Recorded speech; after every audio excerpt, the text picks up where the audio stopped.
untuk literaturnya?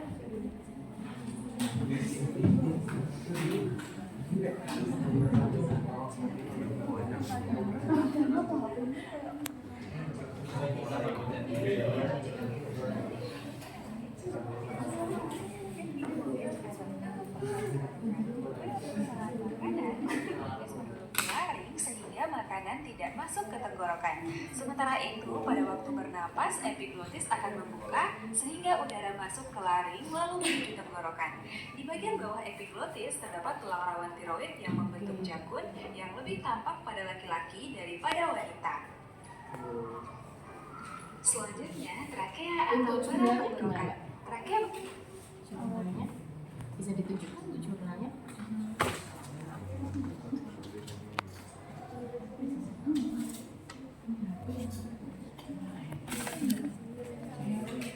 Sebenarnya sekian.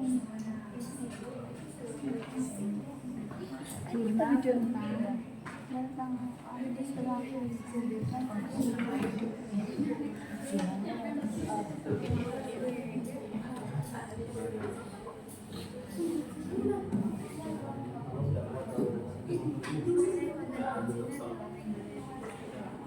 itu ya, bisa digunakan yaitu tahun terbitnya tahun 2020, benar? Iya. Nanti bisa digunakan.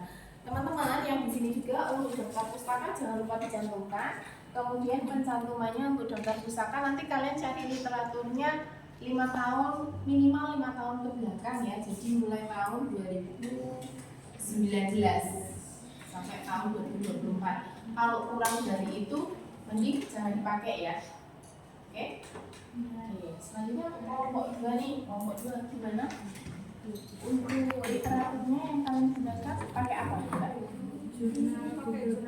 Oh, pakai Google Book. Bisa ditunjukkan ke saya. Buku ya ini ya. Oke, bukunya tahun berapa Mbak keluarnya? Ini 2020. Oke, 2020. Jadi masih bisa digunakan. Setelah itu kalian pakai buku kan? Ya, di buku sama di jurnal sama. Oh, di buku sama di jurnal sama. Oke, bisa nanti kalian kolaborasikan ya. Jadi bisa dipilah jadi satu atau gimana kalian pilih yang mana. Nanti silahkan memulai proses untuk pembuatan slide presentasinya ya.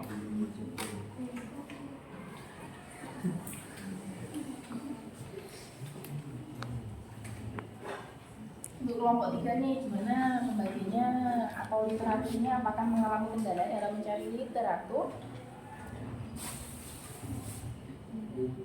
Belum? Boleh ditunjukkan ke saya literatur yang enggak coba?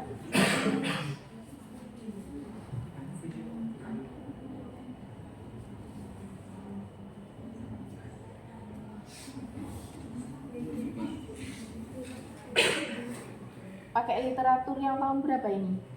Tahun 2016. Oh, 2016. Jadi masih bisa ya Mbak ya. Oke, nanti yang kira-kira untuk pemeriksaan fisiknya mengalami kendala nggak untuk inspeksi, palpasi, auskultasi, perkusi? Belum ya? Aman ya berarti ya? Oke. Nanti bisa dilanjutkan untuk proses pembuatan. Kalian nanti kira-kira mau presentasi pakai apa? PowerPoint? Pakai apa Mbak? Canva atau pakai Microsoft PowerPoint? Canva? Silakan dilanjutkan. Kelompok 2 gimana untuk proses presentasinya? Nanti kalian pakai Canva atau pakai, tadi kan kelompok 3 pakai Canva, kelompok 2 ini pakai apa nih? Pakai video.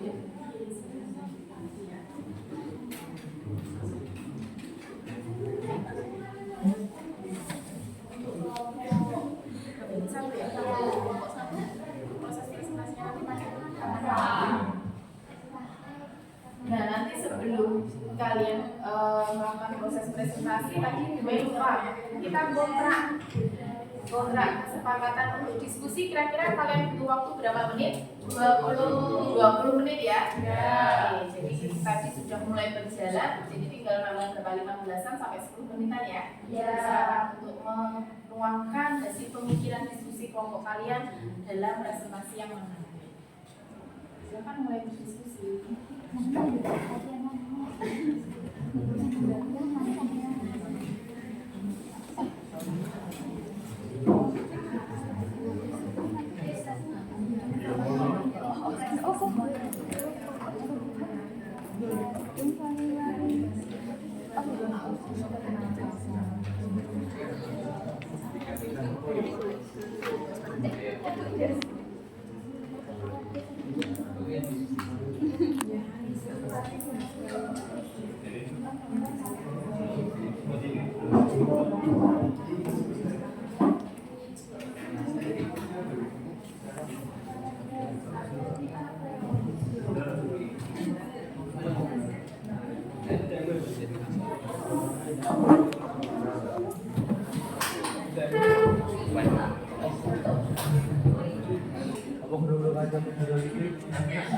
Digawa neng paling orang.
uang dari situ maksudnya kan.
Iya.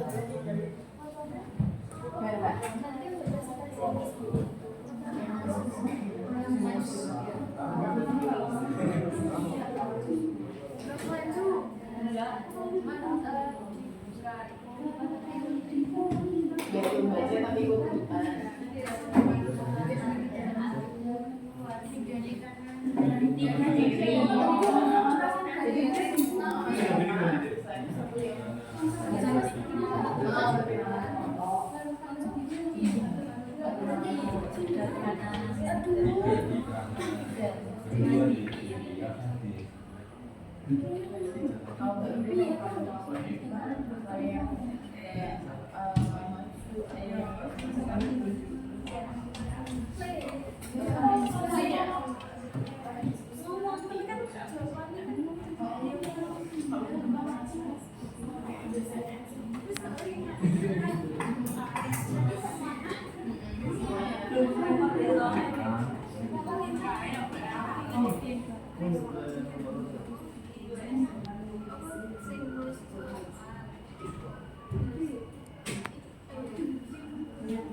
Untuk kelompok satu gimana prosesnya diskusi sudah sampai mana medianya? Masih pakai lagu ya. Nanti yang menyanyikan siapa? Semuanya atau salah satu? Semuanya. Jadi nanti maju ke depan semuanya nyanyi bareng-bareng. Ya.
Moderatornya sama nyanyi saja ya.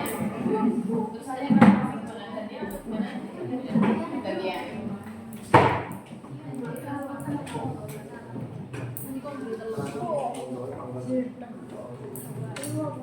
Nomornya cewek ya? Nomornya dari Mbak Imannya itu. Jadi kalau cowok kelompok. Iya.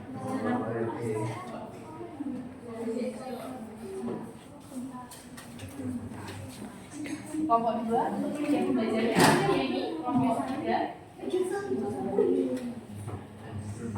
Boleh diajak ke teman-temannya mas-masnya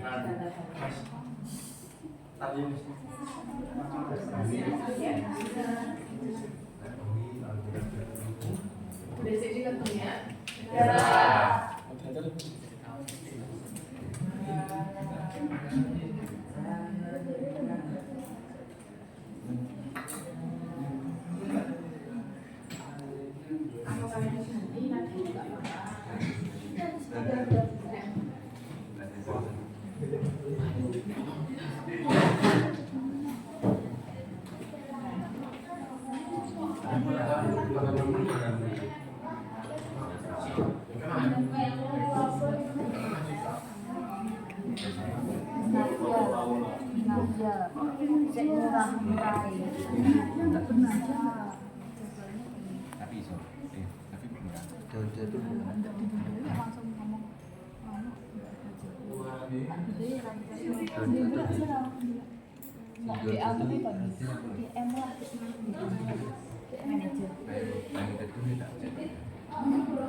untuk presentasinya apakah semuanya kelompok sudah siap untuk maju ke depan? Sudah? Oke, sudah ya. Kelompok 1, 2, 3 sudah selesai. Sudah? Oke, nanti kira-kira untuk presentasinya kalian butuh waktu berapa menit? 10. Oke, 10 plus pertanyaan atau presentasinya aja 10 menit. Plus pertanyaan. Oke. Nanti yang menjalankan moderatornya ya. Jadi yang membuat presentasinya kalian nanti hidup atau enggaknya atau dacar aja nanti tergantung moderator dari masing-masing kelompok ya. Oke. Sebelum kita masuk ke tahapan presentasi yang kita sepakati tadi sekitar 10 menitan, boleh kita ice breaking sambil KSE sebentar. Tadi kan ada yang sampai ngantuk ya, karena mungkin tadi malam belajar ya mas. Semangat belajar. Oh semangat belajar. Belajar ya tadi malam belajar ya. Biologi. Oh belajar biologi. Nah, inspirasi tadi dulu. Oh belajar sebentar sampai Iya. biologi. Semangatnya. Kita ice breaking dulu. Silakan kalian berdiri sebentar. Boleh cari tempat yang paling nyaman. Seandainya tempatnya itu nggak begitu nyaman, tempatnya yang paling nyaman. Kita mulai di KSE dulu ya. Jadi KSE ini seperti kayak kalian relaksasi karena tadi kebetulan ada teman kalian yang tadi malam bekerja baca jurnal. Yap. Oke. Kita mulai usahakan tempat duduknya bisa buat peregangan tangan. Untuk maju boleh, untuk mundur boleh. Maju ke depan boleh.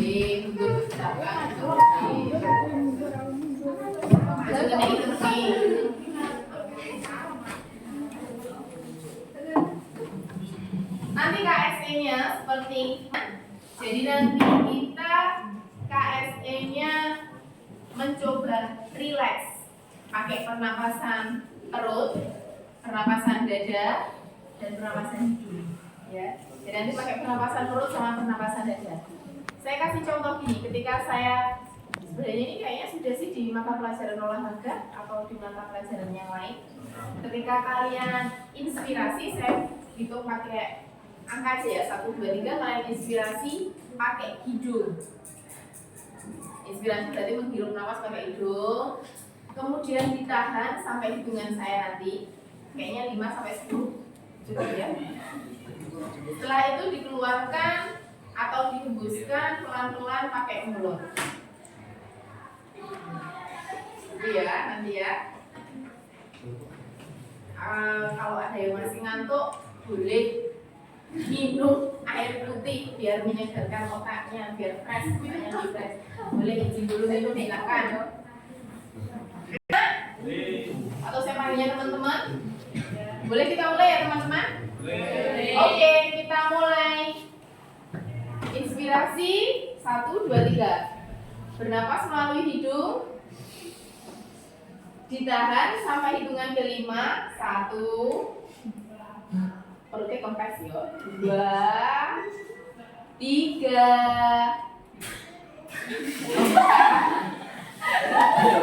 Sampai 5 loh. Ayo ulang lagi. Pelan-pelan. Boleh sekarang seperti yuk kita mulai ya. Kita mulai lagi. Hirup napasnya pelan-pelan atau lebih dalam-dalam pakai hidung. 1, 2, 3 yuk hirup. 1, 2, 3, 4, 5. Hembuskan pakai mulut. Lagi, coba tarik nafas pelan-pelan pakai hidung sambil perutnya dikempeskan. Biar yang cowok-cowok ototnya biar sipek. Oke, kemudian dihembuskan pelan-pelan. 1, 2, 3, 4, 5 dihembuskan pelan-pelan. Gimana? Rasanya agak rileks? Oh, masih ngantuk? Oh, segar, mulai segar ya. Kalau kalian sudah segar semuanya, saya ada ice breaking. Ice breakingnya guru berkata. Ketika nanti saya bilang guru berkata, nanti kalian menirukan. Guru berkata berhitung, berarti kalian berhitung 1 sampai 10 sebenarnya sama. Kalian hitung 1, 2, 3, 4, 5, 6, 7, 8, 9, 10. Tapi kalau tidak ada kata-kata guru berkata, nggak usah kalian ikuti, kalian membaca. Ya. Kita mulai dari guru berkata, tepuk tangan. Guru berkata, duduk. Guru berkata, berdiri. Guru berkata, pegang pundak teman kalian. Guru berkata, tepuk tangan. Tepuk tangan. Oke. Yang gugur, silakan duduk dulu. Silakan duduk dulu. Yang gugur, yang tepuk tangan. Nanti hukumannya ya. Hukumannya nanti ya. Lagi ya, yang masih berdiri nih. Guru berkata, pegang pundak teman kalian. Guru berkata, sebutkan nama teman di samping kalian. Duduk. Oke. Guru berkata, silakan duduk. Oke, masih bebas ya. Itu yang cowok silakan duduk, Mas. Tadi ada yang mulai nggak connect ya, atau ada yang mulai tadi ketika guru berkata ada yang tiba-tiba tepuk tangan. Masih ngantuk? Masih ngantuk atau enggak? Kalau masih ngantuk saya punya SBG lagi. Cukup? Cukup. Oke, kalau cukup kita mulai presentasinya. Untuk presentasinya kurang lebih membutuhkan waktu sekitar 10 menit. Kita mulai langsung dari kelompok 1, boleh? Boleh. Silakan, Mbak. Siapkan.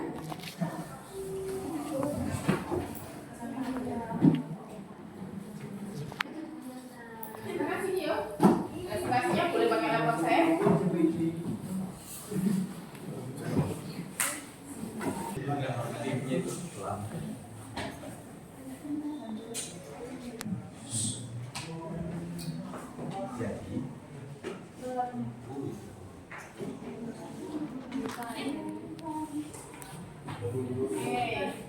untuk kelompok 1 silakan. Waktu dan tempat untuk berdiskusi silakan.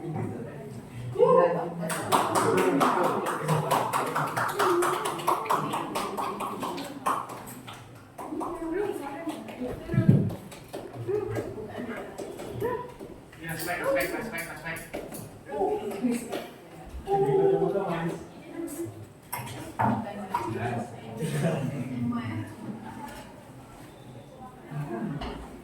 aja. Aplaus yuk buat kelompok 1 bagian 1. Masih kata-kata ganteng. Siapa yang moderatornya tadi? Assalamualaikum warahmatullahi wabarakatuh. Sebelumnya kami dari kelompok 1 ingin mempresentasikan hasil diskusi dari kelompok kami.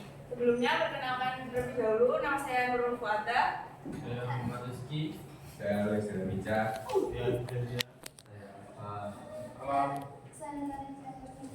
Saya Abdullah Masari. Saya Alex Abdul Kambuya. Untuk selanjutnya, presentasinya akan dilanjutkan oleh teman-teman saya.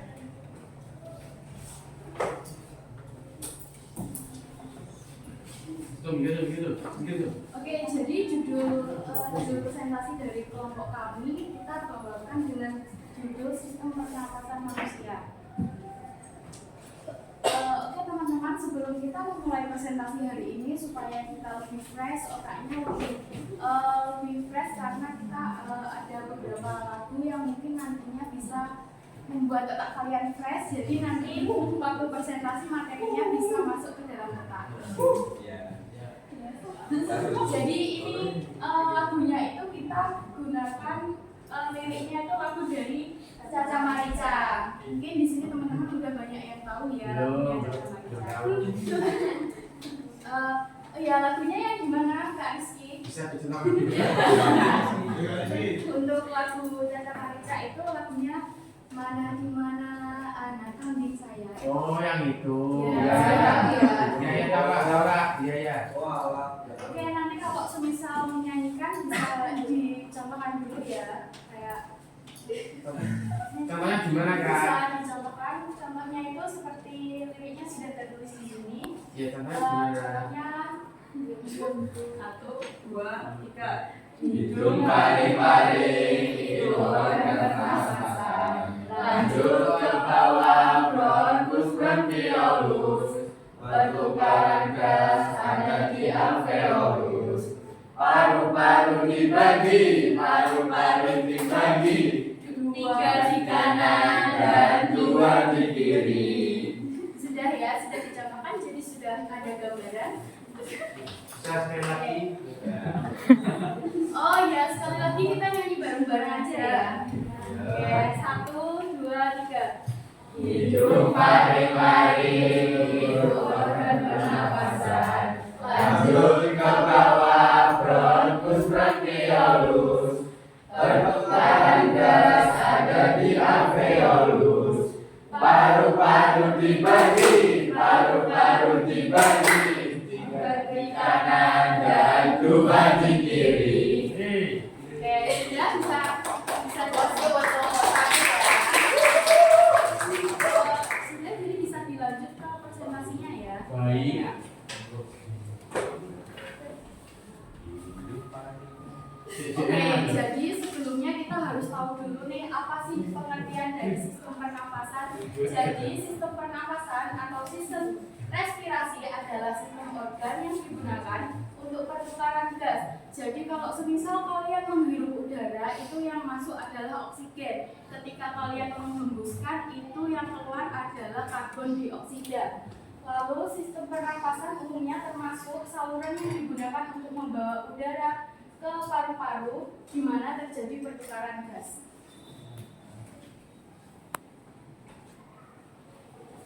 Ini adalah contoh dari bagian dari alat-alat pernapasan manusia dan letaknya di dalam tubuh. Jadi cara yang mudah dipahami itu kita menghirup udara melalui hidung. Nah, di dalam hidung itu kan ada biasanya kita namanya itu bukan bulu hidung. Nah, itu fungsinya untuk menyaring kotoran dari udara yang masuk. Lalu kemudian udara yang masuk nanti ya sedikit lupa. Nggak apa-apa, nggak apa-apa. Nggak apa-apa.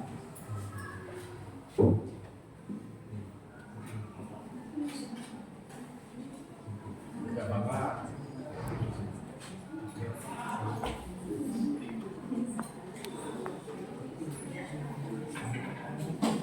Oke, jadi proses penyaringan partikel kecil itu ada di bulu hidung tadi, fungsinya untuk menyaring udara yang masuk. Kemudian udaranya itu menuju ke dalam trakea atau ini batang tenggorokan. Kemudian udara dari trakea itu masuk ke dalam paru-paru melewati saluran pernafasan yang disebut bronkus itu kayak cabang yang di dalam paru-paru. Kemudian bronkus itu melewati saluran bronkiolus juga. Nah, ini yang ada di ujung itu namanya bronkiolus. Kemudian yang terakhir itu ada di alveolus.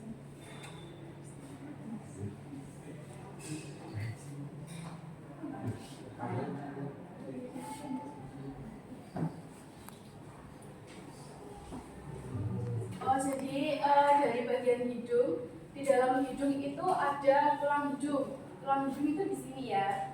Itu namanya tulang hidung. Kemudian ada syaraf pembahu atau biasa disebut olfatori. Kemudian ada serabut saraf ke otak. Kemudian ada lendir, silvia saraf pembahu. Jadi untuk rongga hidung itu termasuk alat pernapasan pada manusia yang paling luar. Karena kita bisa lihat sendiri ya, bisa lihat sendiri di sini. Kemudian udara keluar masuk melalui rongga hidung. Rongga hidung selalu lembab karena adanya selaput lendir. Di dalam rongga hidung juga terdapat rambut-rambut pendek dan halus. Selaput lendir dan rambut-rambut halus ini berfungsi menyaring debu dan kotoran yang masuk bersama udara, melekatkan kotoran pada rambut hidung, mengatur suhu udara pernapasan dan mengenali adanya bau. Ini bisa kalian cermati di kegiatan sehari-hari ya. Misal kalian mau bisa mencium aroma masakan yang sedap. Nah, itu kan itu termasuk fungsi salah satu fungsi dari hidung juga. Kemudian ada faring.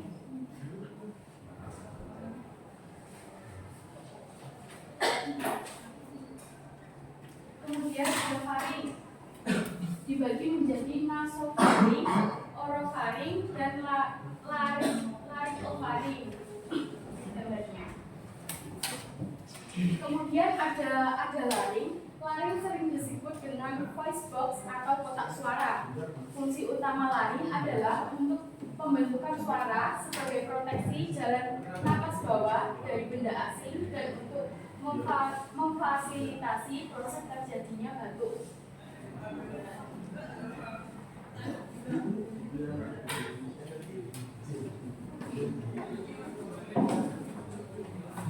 Kemudian ini ada bronkus dan bronkiolus. Bronkus itu di bagian kanan terdiri dari 3 lobus dan terdiri dari 2 lobus. Seperti yang dinyanyikan tadi ya teman-teman. Kemudian ada bronkiolus tersusun dari kelenjar submucosa yang memproduksi lendir untuk melapisi jalan napas.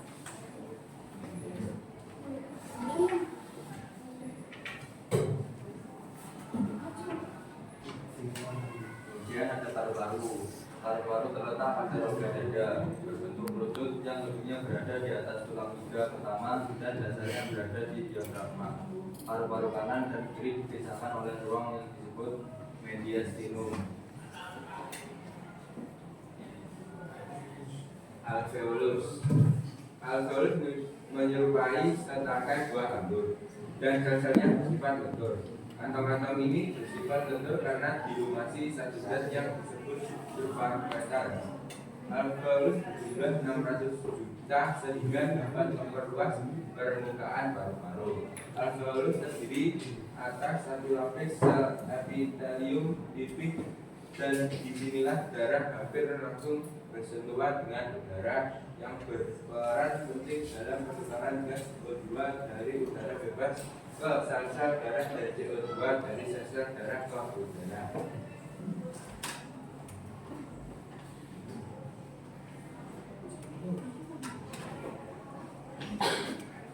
Frekuensi pernapasan. Bayi baru lahir memiliki frekuensi pernapasan 35 sampai 50 per menit. Kurang dari 2 tahun 25 sampai 35 kali per menit. Dan 2 sampai 12 tahun 18 sampai 26 kali per menit. Dan orang dewasa 16 sampai 20 kali per menit. Tachypnea lebih dari 24 pada orang dewasa, bradypnea kurang dari 10, apnea tidak bernafas.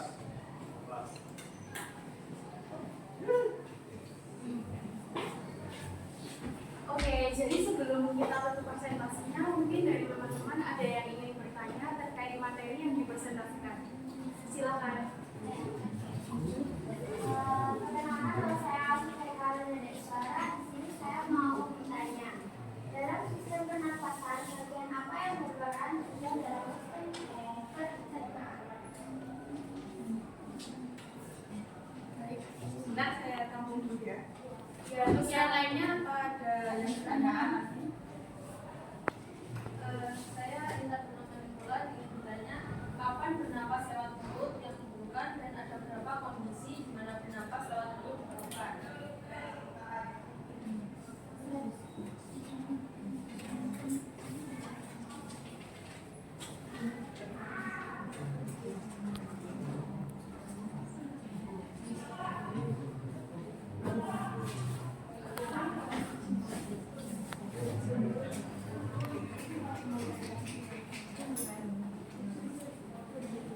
Ada lagi yang ingin bertanya? Kapan bernapas lewat mulut? Kapan bernapas lewat mulut diperlukan? Oke, berarti tadi sama kayak Intan ya pertanyaannya.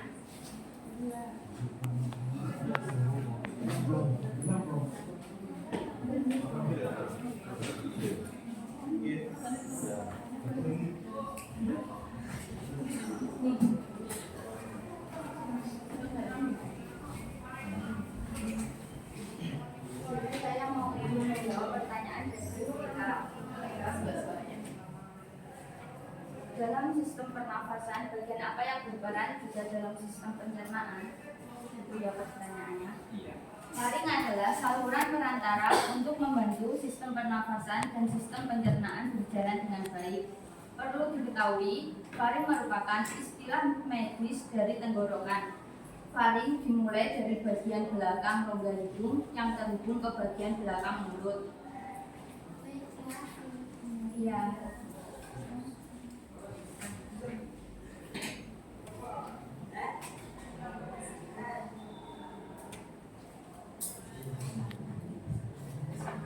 Saya akan menjawab pertanyaan dari Intan dan Hasma.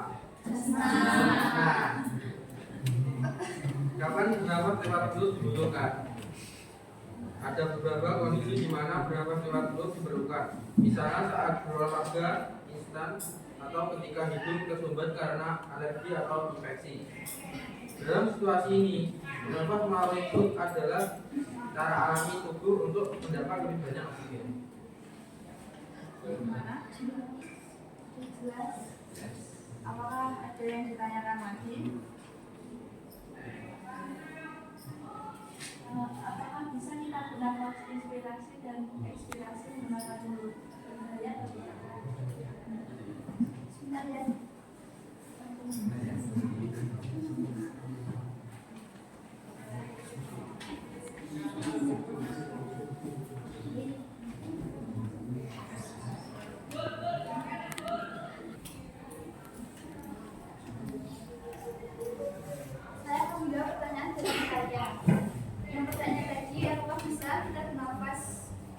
inspirasi dan ekspirasi menggunakan mulut itu berbahaya. Kita bisa bernafas menggunakan mulut, baik untuk inspirasi atau menghirup udara, maupun ekspirasi yaitu menghembuskan udara. Namun, bernafas melalui mulut secara terus-menerus dapat membawa beberapa risiko, terutama jika menjadi kebiasaan. Berikut beberapa dampaknya. Yang pertama, pengurangan kualitas udara. Hidung memiliki fungsi menyaring, menghangatkan, dan melembabkan udara yang kita hirup. Bernafas melalui mulut tidak menyediakan perlindungan yang sama, sehingga debu, alergen, dan mikroorganisme lebih mudah masuk ke paru-paru. Yang kedua, gangguan tidur. Orang yang sering bernafas melalui mulut, terutama saat tidur, lebih beresiko mengalami gangguan tidur seperti sleep apnea atau mendengkur. Yang ketiga,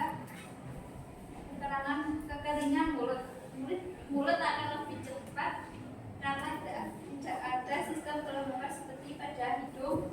Ini bisa menyebabkan masalah pada gigi dan gusi, seperti kerusakan gigi dan radang gusi. Yang terakhir, masalah pernapasan jangka panjang.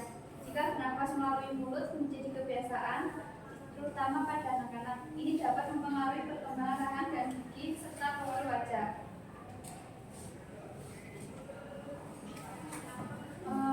Sudah terjawab ya saya. Jadi untuk teman-teman yang lain, apakah ada pertanyaan lebih lanjut? Baik, sudah tidak ada ya. Kami tutup presentasinya. Mohon maaf bila ada salah kata. Wassalamualaikum warahmatullahi wabarakatuh.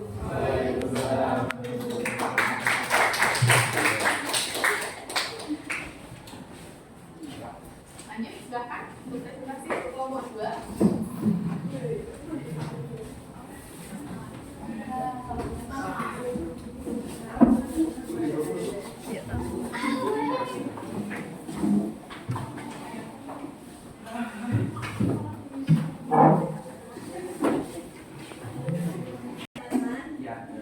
Assalamualaikum warahmatullahi wabarakatuh. Waalaikumsalam warahmatullahi wabarakatuh. Kami dari kelompok 2 ingin mempresentasikan tentang analisis faktor penyebab dalam kasus Tuan P yang dijelaskan Bu Mei tadi, serta pernapasan perut dan dada. Sebelumnya izin perkenalan, saya Isan Gunawan. Ini teman saya. Saya Adi Widianti.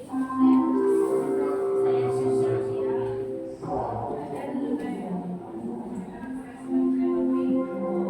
Berikut presentasi dari kelompok 2.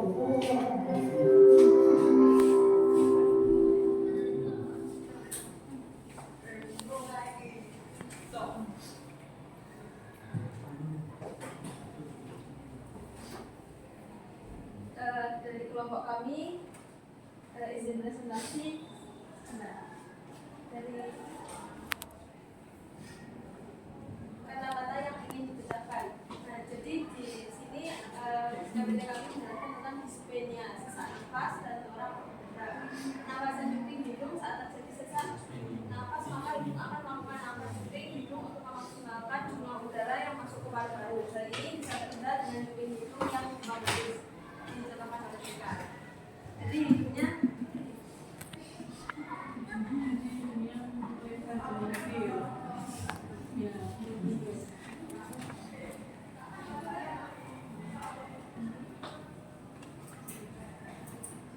yang kedua, berdasarkan kasus pasien yang mengalami dispenia dari Pak P, penyebabnya adalah kelelahan setelah bermain futsal dan keturunan. Pasien mempunyai riwayat dispeu.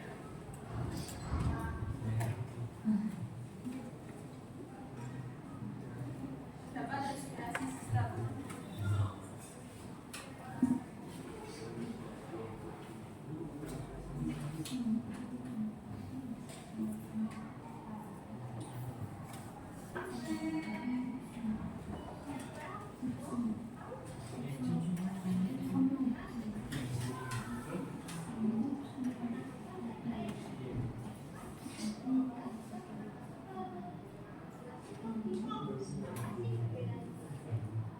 Bisa menjelaskan suaranya.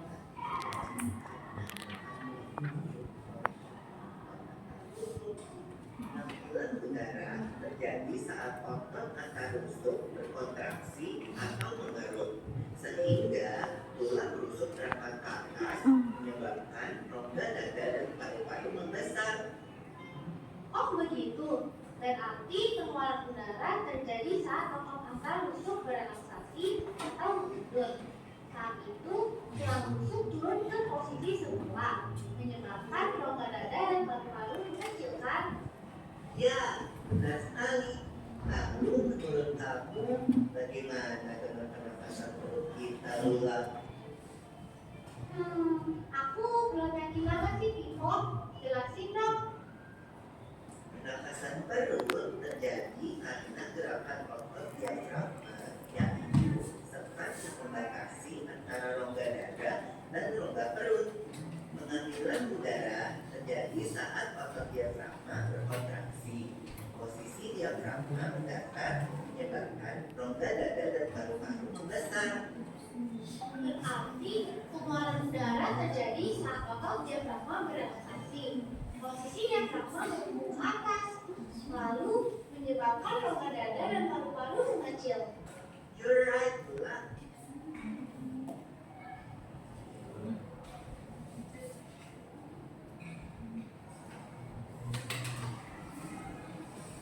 Jadi inilah proses sirkulasi dari udara masuk untuk menutup ruang busuk. Sini ruang busuk, ruang dada, paru-paru, dan inilah otot semua. Ini dinamakan rambut inspirasi. Jadi proses inspirasi adalah posisi dari persiapan oksigen dari luar ke dalam paru-paru. Bila otot diafragma berkontraksi, maka diafragmanya akan mendatar.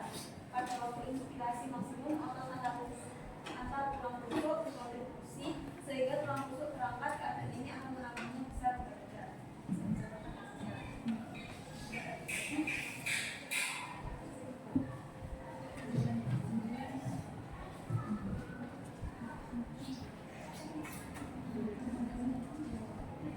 Jadi nanti aku sih dimintain sama teman saya, terus saya membantu mereka di sini.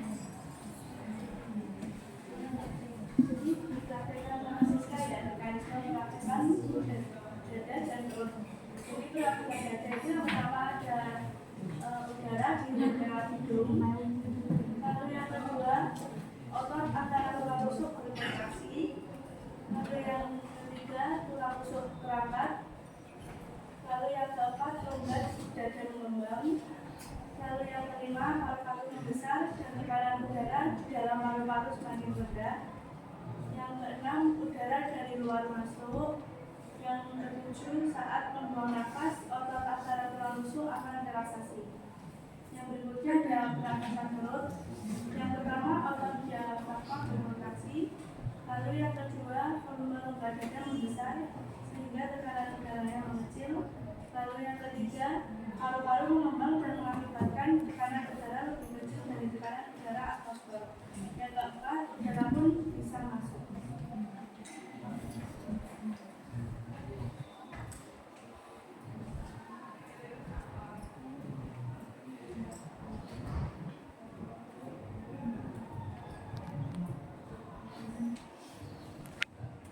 Dari presentasi dari kelompok kami, apakah ada yang ingin bertanya? Silakan boleh ditanya mas-masnya. Baik.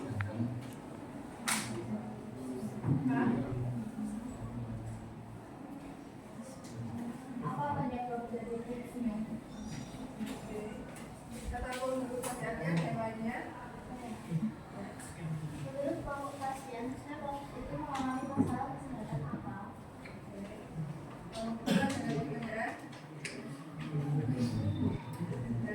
Di sini diskusi.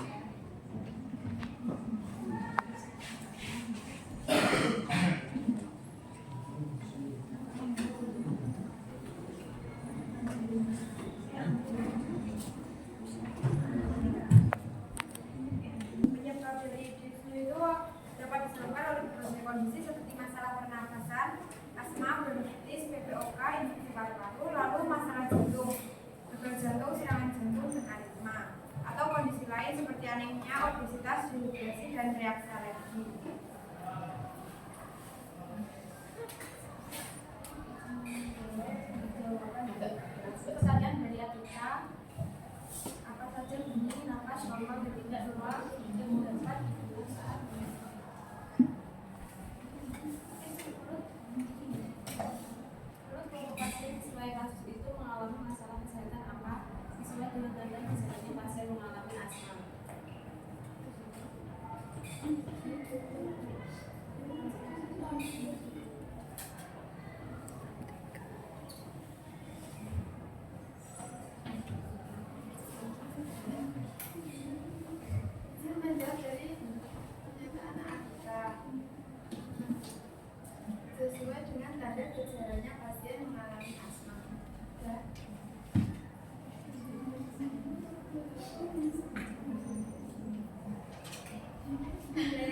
semuanya lagi.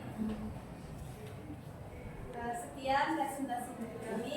Izinkan saya memberi satu pantun sebagai penutup. Nanti bilang cakep ya. Terus mau. Biru laut seperti kolam. Cakep. Ikan paus pandai menyelam. Cakep. Dari lubuk hati yang paling dalam, saya tutup presentasi dengan salam. Wassalamualaikum warahmatullahi wabarakatuh. Menarik sekali ya presentasinya, ada pantunnya. Terakhir yuk kelompok 3. Baiknya.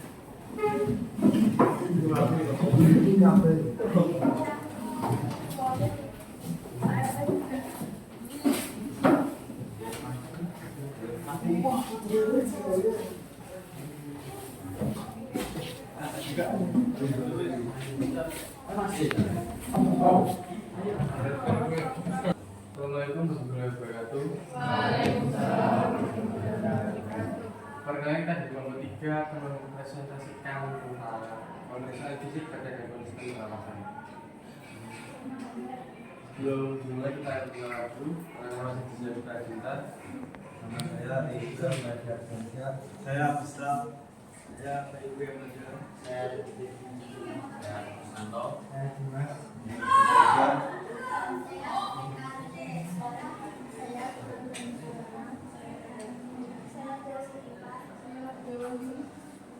Oke, sebelum kita mulai, kita mau meminta waktu sebentar ya untuk fokus.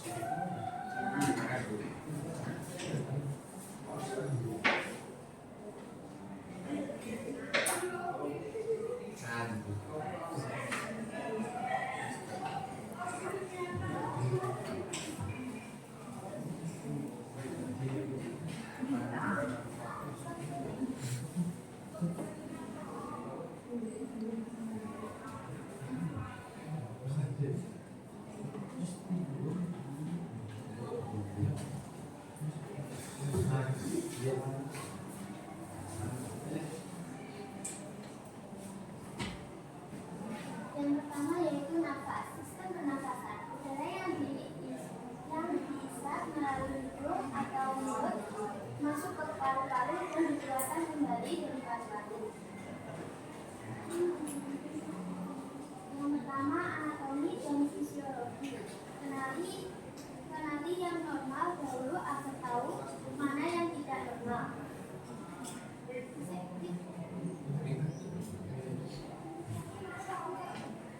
Jadi di bagian ini kita mengetahui yang mana yang normal dan mana yang tidak normal.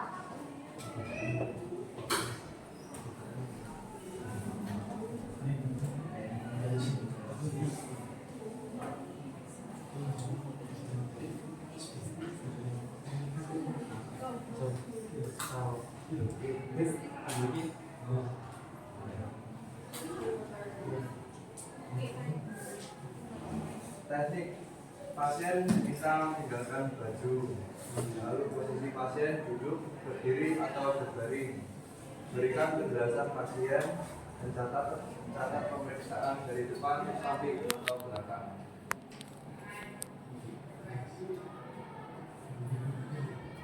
Pemeriksaan fisik itu saat yang pertama duduk, amati duduk dada, kedua distensibilitas atau pergerakan, amati berat dada, ketiga penghantaran putaran, amati penghantaran putaran kepala.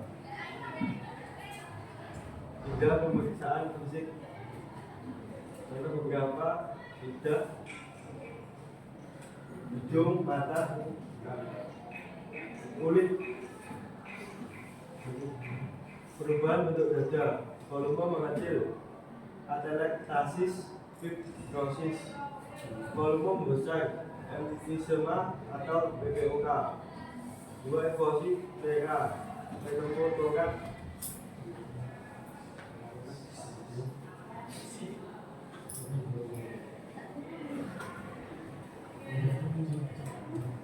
Tidak dapat pemeriksaan fisik penunjangnya bagi pasien.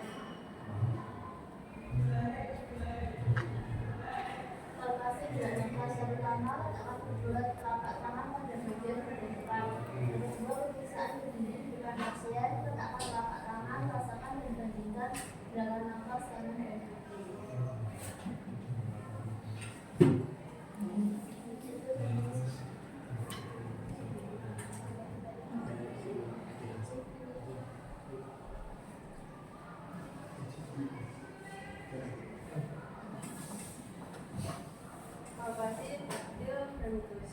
meningkatkan konsolidasi paru-paru, menurun pneumotoraks, efisi pleura, ataraxis.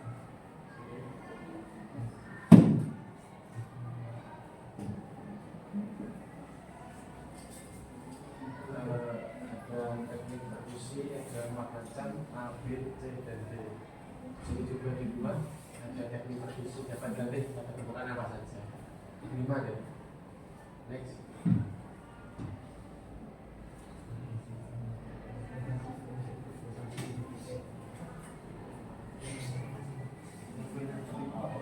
Timbul merupakan lokasi titik perkusi.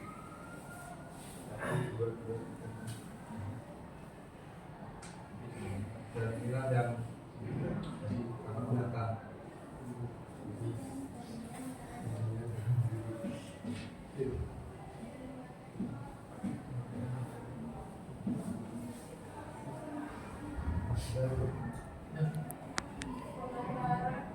Penggetaran suara perkusi pada waktu patologi, maka suara perkusi mereka tinggi, waktu pendek, patologi padat atau cair.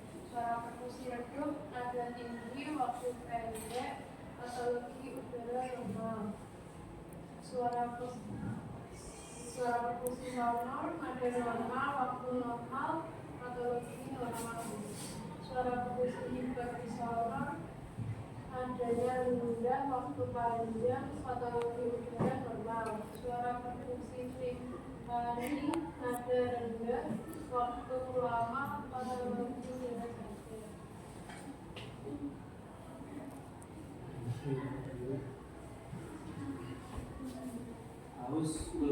Auskultasi di bagian belakang dada mulai dari atas ke bawah sesuai gambar yang di samping.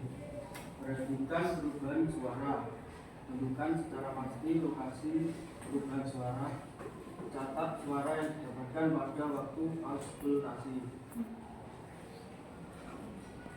Auskultasi terdiri dari 4 suara nafas, suara tambahan, suara fisik, suara percakapan. Auskultasi suara nafas menguat,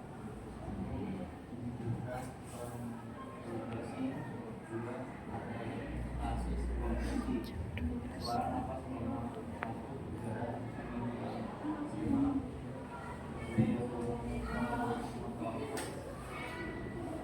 cairan efisi pleura, 3 jaringan tablet atau masih remor.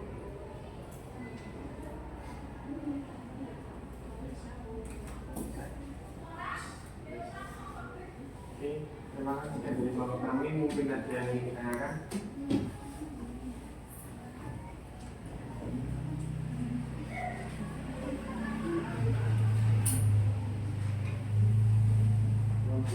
Oke, silakan. Bagaimana cara menentukan apakah pasien mengalami sesak napas menimbulkan skala dispnea? Baik. Apa saja bunyi nafas normal dan tidak normal yang dapat didengar saat auskultasi paru-paru? Saya ambil dulu dan diskusi kelompok dulu ya. Ya. Boleh.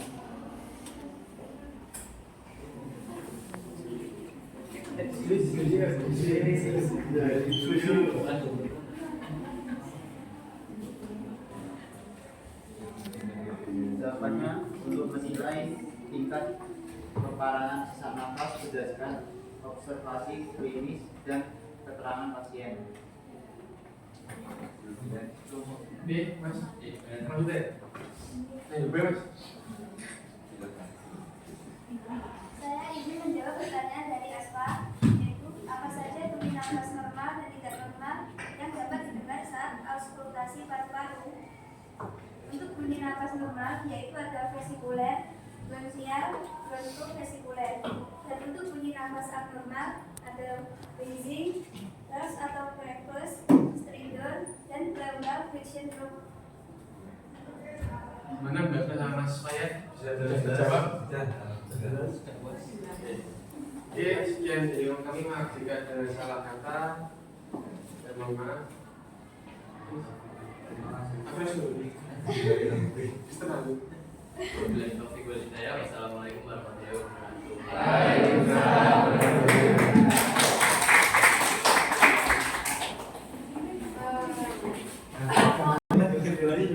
Terima kasih ya untuk presentasinya dari kelompok 1, 2, dan 3 tadi. Dan sangat menarik ya, mulai dari kelompok 1 tadi ada lagu-lagunya. Tadi pakai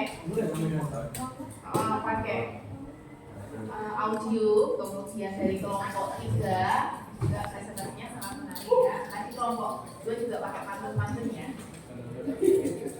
Nah, tadi kalian juga sudah melakukan verifikasi terhadap kasus yang Bu Mei sampaikan tadi.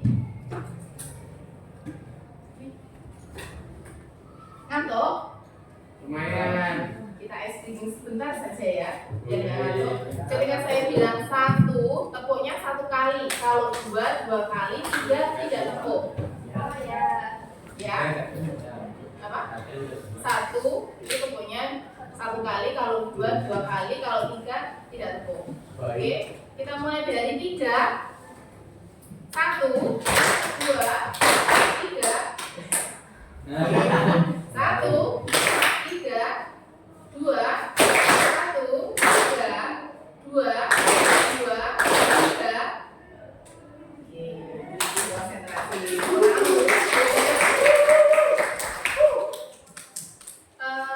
Tadi untuk penguatan materinya, saya akan melakukan verifikasi terhadap masalah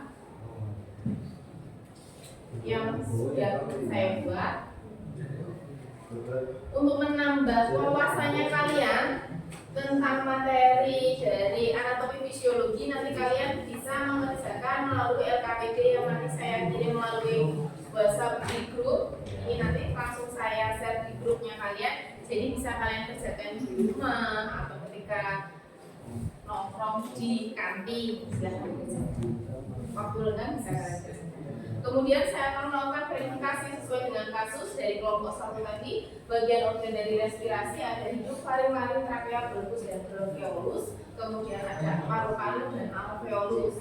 Kemudian untuk yang kelompok 2, faktor penyebab pasien penyebabnya adalah dyspnea. Untuk masalah diagnosa medisnya, kita pakai diagnosa medisnya asma. Kalau diagnosa perawatannya kita pakai dyspnea. Kemudian untuk pemeriksaan fisik dari respirasi ada inspeksi atau melihat, palpasi meraba, perkusi dengan diketuk, kemudian auskultasi tadi pakai alat bantu. Contohnya untuk pernapasan kita pakai alat bantu stetoskop, ya. Apakah ini perlu ada yang kita diskusikan dari verifikasi kasusnya? Belum ya? Selanjut, tadi untuk sistem respirasi sudah dijelaskan juga oleh kelompok 2 ya. Kelompok 2, kelompok 1 ya. Kelompok 1 fungsinya untuk pengambilan oksigen dan pengeluaran metabolisme untuk menjaga metabolisme tubuh. Nah, dari gambar di sini coba perhatikan ilustrasi berikut. Ada yang satu di ruangan memasak pakai ventilasi, kemudian kalau seandainya di ruangan memasak itu tidak ada ventilasi sama sekali, ruangannya tertutup. Kira-kira kalau kalian masak, ibaratnya kalau anak-anak ini sukanya masak apa? Nasi goreng, mie, wes, mie level 10 ya. Contoh lah, mie level 10, ruangannya tertutup 3x3 ruangannya, tidak ada ventilasi. Ketika kalian masak, kira-kira kalian akan ngapain? Sesak, hajing-hajing atau enggak bersih-bersih? Enggak, ya. Kemudian kalau kira-kira sampai 5-10 menit kalian disuruh bertahan di situ, kira-kira kuat enggak? Ya enggak mungkin kalau meninggal sampai meninggal ya kalau 10 menit. Kalau kalian terus-menerus di situ, bisa nggak kalian pingsan? Bisa. Makanya kalau kita bernafas, kita akan mengeluarkan karbon dioksida, menghirup oksigen. Ketika ketika pernafasan itu tidak dilakukan atau tidak dikeluarkan, maka di dalam tubuh dia akan bersifat sebagai toksik atau racun. Nah ini mengapa kita perlu bernafas, tujuannya untuk pengeluaran oksigen dan mempertahankan metabolisme kita agar seimbang atau homeostatis. Ini videonya. Videonya hampir sama dengan yang disampaikan dari kelompok 1. Tahukah kamu, hanya dengan duduk di depan komputer, kamu mengambil nafas 12 sampai 15 kali per menit. Itu berkat spons terkuat di dunia yang membuatmu tetap hidup. Maksudku, paru-parumu. Suka hanya dengan satu tarikan nafas. Itu angka 25 yang diikuti oleh 21 angka 0. Ayo lihat seperti apa. Aku akan mengecilkan diri menjadi Niki, si molekul, dan mengajakmu menggunakan hikmatku. Oke, ingatkan aku untuk tidak melakukan itu lagi di tempat makan siang. Ini dia. Sekarang, kamu bisa melihat debu, partikel, dan kuman berterbangan. Siap untuk pergi ke paru-paru? Masuk hidung atau mulut. Mari kita ambil jalur yang lebih rumit. Kita akan masuk lewat lubang hidung. Wah, ada rambut. Folikel di dalam hidung berdekatan seperti folikel di kepala. Rambut hidung bertindak sebagai penjaga keamanan. Mereka mencegah debu, kotoran, kuman, dan partikel lain masuk ke paru-paru. Lihat benda berkilap di ujung rambut kecil, itu adalah lapisan tipis mukus. Tugasnya menjaga kelembapan lapisan hidung dan mengeluarkan kotoran yang menutup di rambut. Ini seperti kamar bayi di mobil. Lebih jauh di dalam hidung, ada rambut yang lebih kecil. Itu disebut silia, dan itu hanya bisa dilihat menggunakan mikroskop. Fungsinya adalah mengeluarkan mukus dan partikel kecil lain dari saluran pernapasan. Akhirnya, ada ruangan. Ini rongga hidung. Tugasnya melembabkan, menghangatkan, dan menyaring udara sebelum masuk paru-paru. Di sini, ada 3 bagian yang disebut turbinate di setiap sisi. Bentuknya mirip hotdog. Tugasnya juga menghangatkan dan melembabkan udara yang dihirup, serta menyaring partikel. Aku akan masuk ke sini dan melangkah lebih jauh. Seluncuran ke bawah ini adalah tenggorokan atau faring. Ayo turun ke laring. Kamu lihat seluncuran lain yang menuju ke arah berbeda itu? Makananmu masuk ke sana. Di bagian atas laring ada penutup berbentuk mirip daun. Itu epiglotis. Ia menutup setiap kali kamu menelan agar makanan tidak masuk paru-paru. Kamu bisa melihat bukaan berbentuk segitiga itu adalah pita suara. Ia bergetar setiap kali kamu bicara dan memungkinkan udara melewatinya dalam kekuatan dan jumlah yang berbeda. Sekarang kita menuju batang tenggorok. Panjangnya 2 golf yang ditumpuk, tapi diameternya hanya 0,25. Cincin bergelombang yang mirip terowongan itu terbuat dari tulang rawan. Ini adalah jaringan fleksibel kuat yang menopang batang tenggorok. Ngomong-ngomong, saat kamu menarik nafas, batang tenggorok memanjang dan melebar seperti balon. Saat kamu menghembuskan nafas, ia kembali ke ukuran normal. Batang tenggorok sekarang terbagi menjadi 2 tabung lebih kecil, yaitu bronkus, satu bronkus ke kanan dan satu ke kiri. Oh, lihat, paru-paru. Mari kita lihat seperti apa penampilan luarnya. Warnanya merah muda dan terbuat dari jaringan yang lembut, elastis, dan seperti spons. Paru-paru berada di dalam kantung jaringan dan dilekat pada kantung itu oleh selaput tipis cairan seperti encer. Kantung itu menciptakan permukaan yang halus yang memungkinkan paru-paru mengembang setiap kamu menarik nafas. Paru-paru juga memiliki ukuran dan bentuk berbeda. Paru-paru kanan lebih pendek daripada paru-paru kiri karena perlu memberi ruang bagi hati. Tapi paru-paru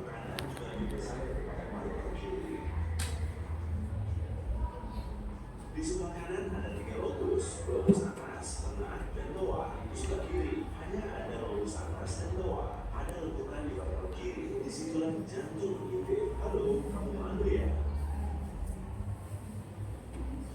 Tepat di bawah paru-paru ada otot raksasa, yaitu diafragma. Dia bertindak sebagai tempat istirahat dari paru-paru di jantung. Di sekitar paru-paru ada tulang rusuk yang bertindak sebagai pelindung. Ruang tertutup tempat paru-paru berada disebut toraks. Sekarang mari masuk untuk melihat apa yang terjadi. Tempat bronkus mulai masuk paru-paru disebut hilus. Begitu masuk, bronkus memiliki banyak cabang.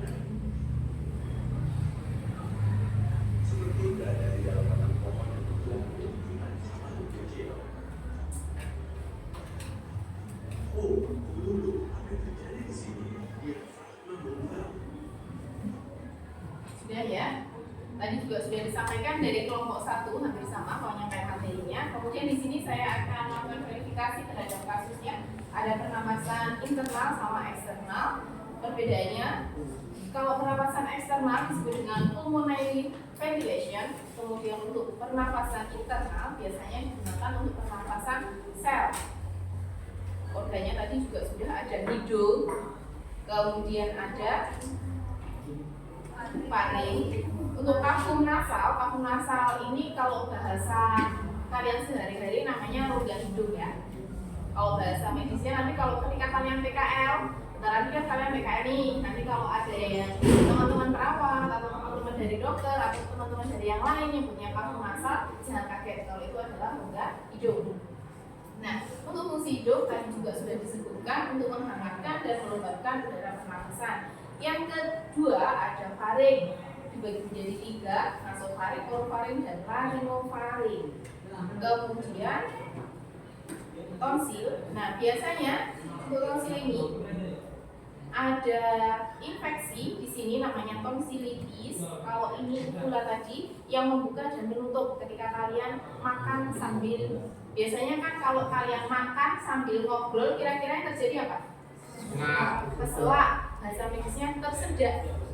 Gitu ya. Nanti kalau kalian tersedak, biasanya kalau kalian makannya cabai nih, contohnya ada biji cabai. Kira-kira nanti yang keluar melalui hidung itu apa? Tetap biji cabai. Kalau tersedak loh kasusnya ini, keselak. Kalau kalian keselak makan bakso lah, makan bakso. Itu yang keluar lewat hidung itu apa Pak? Kira-kira? Apa baksonya? Apa biji cabenya? Tapi kalau kalian tersedaknya kebetulan waktu menelan bakso, biasanya kalau bakso itu ukurannya segini ya. Kalau itu segini, cilok ya, yang cilok segini kira-kira bisa nggak keluar dalam bentuk cilok? Tapi kalau kalian memang partikelnya agak kecil bisa. Contohnya kayak nasi. Kalian tersedak waktu makan nasi yang keluar juga masih. Ini kalau lari dia disebut juga sebagai kolam. Ini ya terdiri dari epiglotis. Ini bagian dari pita suara. Kalau untuk besar pakai tracheostomy, biasanya seperti ini. Ini fungsi dari laring adalah mencegah makanan dan cairan masuk ke trakea selama proses menelan, jalan udara pernapasan, serta menghasilkan getaran suara. Trakea disebut juga dengan tenggorokan. Ini kalau penampangnya trakea ya, diameternya dia sekitar 2,25 cm, jumlahnya 6 sampai 20 ruas. Biasanya untuk peletakan tracheostomi, biasanya kalau yang suka merokok, biasanya kan di iklannya rokok, jualnya rokok itu ada yang tenggorokannya dilubangi lah. Ya, itu untuk pemasangan tracheostomi. Jadi dia bernapasnya tetap pakai mulut, tapi penyaringannya lewat situ. Ya. Ini untuk bronkus. Dia tersusun dari kelenjar submukosa yang memproduksi lendir untuk melapisi jalan nafas. Kemudian ada juga alveolus, bentuknya seperti anggur, fungsinya sebagai pertukaran oksigen dan karbon dioksida. Yang terakhir ada paru-paru. Tadi paru-paru kiri berapa lobus? 2. Kanan? 3. Lobus itu bagian ya. Oke, di sini ada juga paru-paru dekstra sama sinistra. Nanti di dalam pemeriksaan fisik, nanti ketika kalian PKR tidak ada istilahnya kata-kata mbaknya atau masnya yang di sana itu nyebutnya kanan atau kiri. Pasti nyebutnya dekstra sama sinistra. Oke ya. Kemudian di sini ada pernapasan dada. Tadi juga mekanisme dari inspirasi pernapasan dada diawali dari otot atau tulang rusuk berkontraksi, menyebabkan tulang rusuk terangkat dan rongga dada membesar. Kemudian tekanan udara di dalam dada akan menurun, paru-paru mengembang, tekanan udara di dalam paru-paru lebih rendah daripada tekanan luar, sehingga udara masuk ke paru-paru. Untuk pernapasan dada biasanya menggunakan dada. Untuk ekspirasinya diawali dari otot-otot antar tulang rusuk berelaksasi. Ini untuk frekuensi pernapasan tadi, kalau bayi baru lahir dari usia 0 bulan sampai dengan kurang dari 2 tahun, pernapasannya dia sekitar 35 sampai dengan 50 kali per menit. Kemudian kalau kalian nih usia-usia remaja, pernapasannya sekitar 16 sampai 20 kali per menit. Di situ ada istilahnya, tadi ada kata-kata pasien mengalami dyspnea. Di sini ada tachypnea, bradypnea sama apnea. Tachypnea pernapasannya lebih dari normal, kalau bradypnea kurang dari normal. Kalau apnea berarti tidak yang pemeriksaan fisiknya ada inspeksi, palpasi, perkusi, dan auskultasi. Nanti untuk prakteknya kita lakukan di lab ya, seperti biasanya. Nanti kalian jangan lupa menunjukkan kalian bawa jas lab untuk pemeriksaan fisik. Prakteknya di lab nanti berpasangan dua-dua ya. Ini untuk pemeriksaan penunjang biasanya dilakukan pemeriksaan sekutum pada pasien dengan TB paru, kemudian radiologi, bronkoskopi sama bronkoalveolar. Pemeriksaan fungsi paru ada spirometri. Terima kasih. Selanjutnya untuk memperkaya pengetahuan kalian, saya ingin kalian mengerjakan kuisis ya.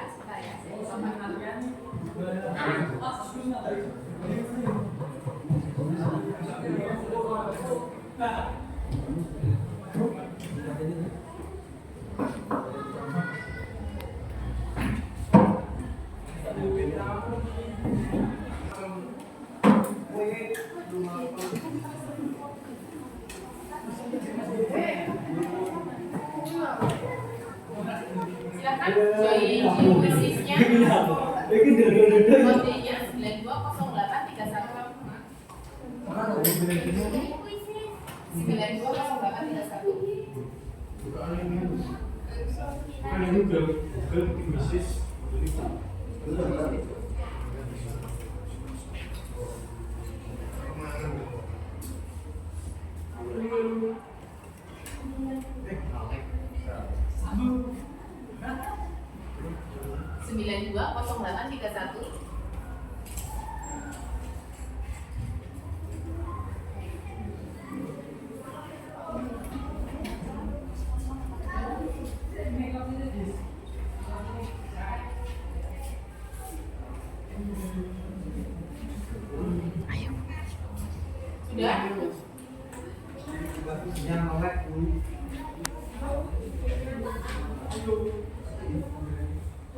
Coba pakai webinya saya, kalau kalian mau pakai dashboardnya saya.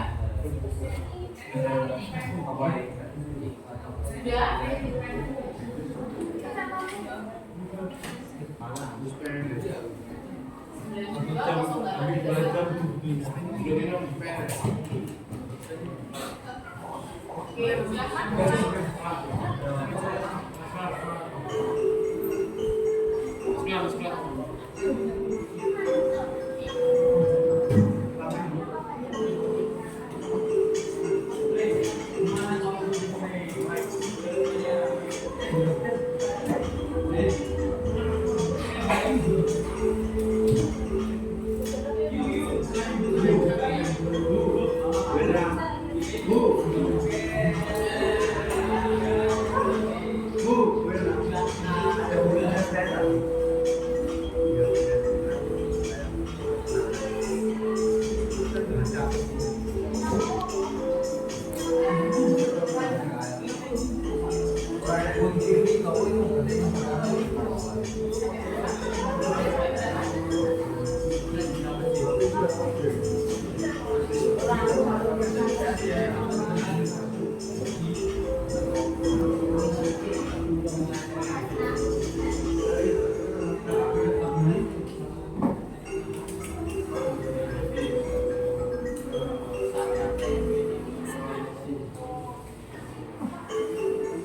ya?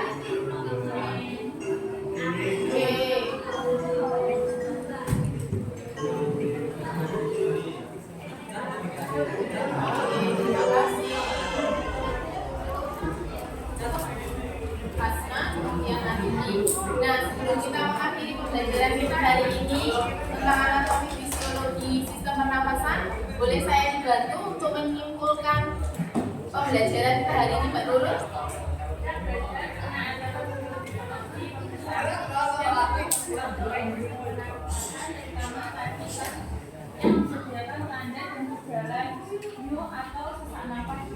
Oke, terima kasih. Untuk kesimpulan dari pembelajaran kita hari ini, kita tadi sudah belajar tentang bagian dari anatomi fisiologi sistem pernapasan, pemeriksaan fisik sistem pernapasan, dan gangguan pada sistem pernapasan. Saya harap kalian tetap semangat belajar dan jangan lupa minggu depan kita praktek di lab. Terima kasih untuk pertemuan kita hari ini. Saya akhiri, sebelum diakhiri kita berdoa dulu ya. Saya dulu. Boleh kembali ke tempat duduknya masing-masing, silakan.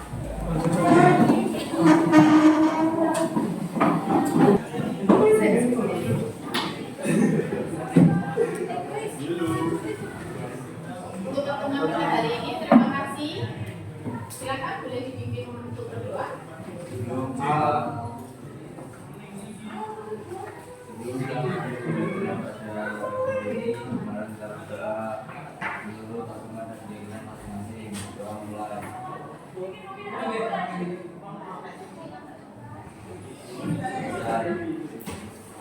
Terima kasih. Silakan kalian yang berdoa. Terima kasih ya.